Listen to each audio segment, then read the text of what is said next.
Maxime Switek, 6h-9h sur Europe 1. Le débrief de la matinale, tous les temps forts, ce que vous avez entendu ce matin sur Europe 1. Désormais, moins d'un foyer sur deux paie l'impôt sur le revenu à un niveau aussi faible.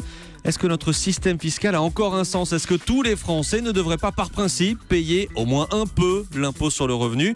C'était la question qui fâche de 7h15 sur Europe 1 avec en invité Joseph Touvenel de la CFTC. Être citoyen, c'est participer à la vie de la cité, y compris financièrement. Si aujourd'hui, on nous dit plus de 50% des foyers ne payent pas d'impôt sur le revenu, ça veut dire que plus de 50% des foyers n'ont pas de revenus ? Heureusement, c'est pas le cas. On n'y est pas. Ça veut dire que le système a dérapé. Il faut revoir tous les revenus, aides et exonérations. Pour éviter cette injustice flagrante qui est d'une classe moyenne qui n'en peut plus. Et un pays qui a une classe moyenne qui meurt, c'est un pays qui meurt.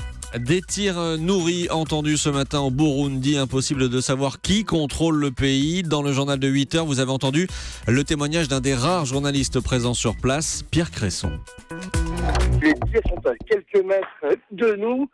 Ah, attention. Ça tire juste là, à l'instant même, juste à quelques mètres, peut-être 5-6 mètres d'ici. Je suis caché derrière le mur. Voilà le journaliste Pierre Cresson qui sera avec nous dans le journal de 9h. À 7h45, Éric Mestral était notre invité pour l'interview vérité. Ce chef d'entreprise a créé en banlieue une école un peu différente. Plus de discipline, plus de cours de français, des effectifs réduits dans les classes et des profs présents en permanence. Des parents également très impliqués.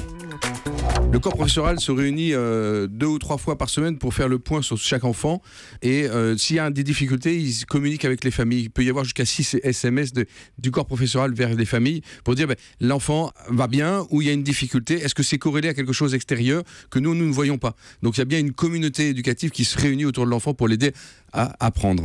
Et vous réagissez, vous avez réagi sur les réseaux sociaux après cette interview, #E1 matin sur Twitter. Enfin, un peu de bon sens dans ce débat sur l'école, débat pollué par idéologie et électoralisme, nous dit ce matin Mich Polak. Il a raison, de la discipline, c'est ce qui manque à l'école. Bravo monsieur, estime Serge sur Europe1.fr. Le sport dans ce débrief, la Juventus Turin s'est qualifiée pour la finale de la Ligue des Champions. La finale face donc au FC Barcelone, elle aura lieu le 6 juin prochain. Ce sujet vous intéresse, nous avons une question de Dominique sur Europe1.fr qui nous demande qu'est-ce que le fait d'être qualifié en finale va apporter, voire va rapporter à ces deux clubs. François Claus, vous êtes le chef du service des sports d'Europe 1.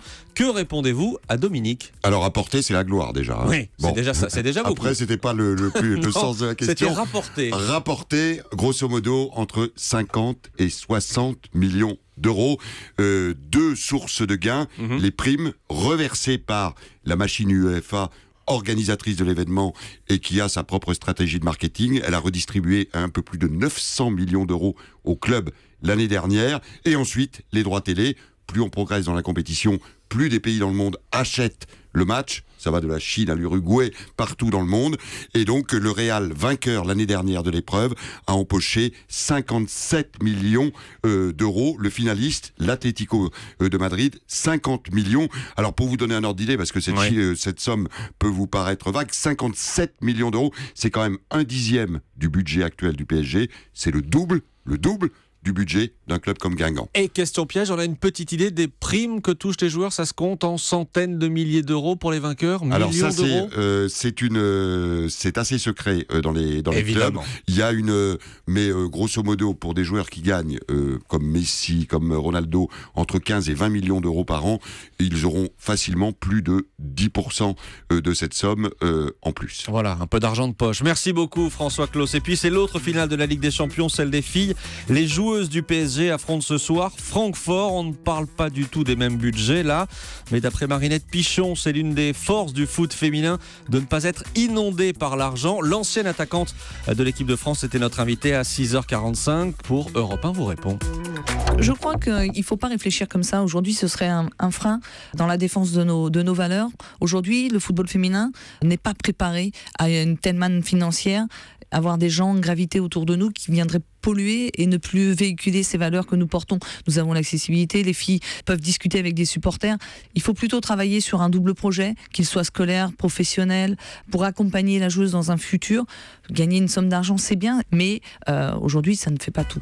Voilà, Marinette Pichon, l'une des plus grandes joueuses françaises de foot, elle était avec nous à 6h45. Voilà pour le débrief. Jean-Marc Morandini, bonjour. Bonjour Maxime.